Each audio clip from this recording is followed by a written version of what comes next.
প্রকৃতি পরিবেশ ইউটিউব চ্যানেলের বন্ধুদের সবাইকে স্বাগতম। বন্ধুগণ, চ্যানেলটি সাবস্ক্রাইব করার অনুরোধ রইল। বন্ধুগণ, আমাদের জাফলং চা বাগানের মনোরম প্রাকৃতিক দৃশ্য সবাই দেখতে থাকুন আর উপভোগ করুন। প্রকৃতির সৌন্দর্যের এক অপার লীলাভূমি আমাদের সমতল ভূমির চা বাগান। যদি জাফলং ঘুরতে আসেন, অবশ্যই জাফলং চা বাগান দেখে যাবেন। সবুজের সমারোহ, সমতল ভূমির চা।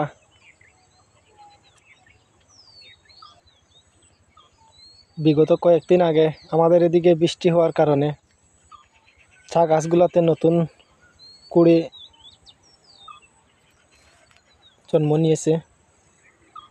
দেখুন চায়ের কুড়িগুলো, এই কুড়ি পাতাগুলো সাধারণত ফ্যাক্টরিতে শুকিয়ে মেশিনের সাহায্যে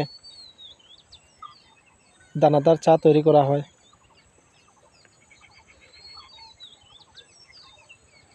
পুরোপুরি এখনও অনেক গাছে কুড়ি ছাড়ে নাই। এই দেখেন সবাই, এই যে কুড়ি ছাড়তেছে। বৃষ্টি হয়েছে সপ্তাহ খানিক আগে, মোটামুটি এখন সব গাছেই কুড়ি ছাড়বে।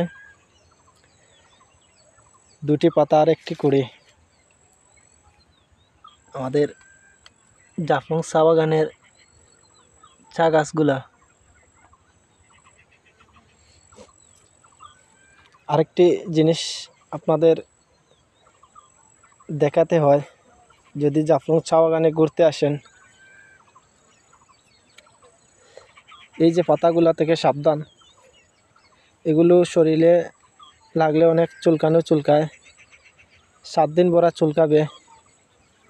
এই যে পাতাগুলো, এগুলোরে আমাদের বাসায় সূত্রা পাতা বলা হয়।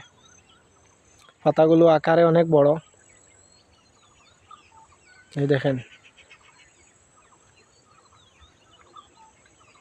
এরকম অনেক গাছ রয়েছে জাফলং চা বাগানে।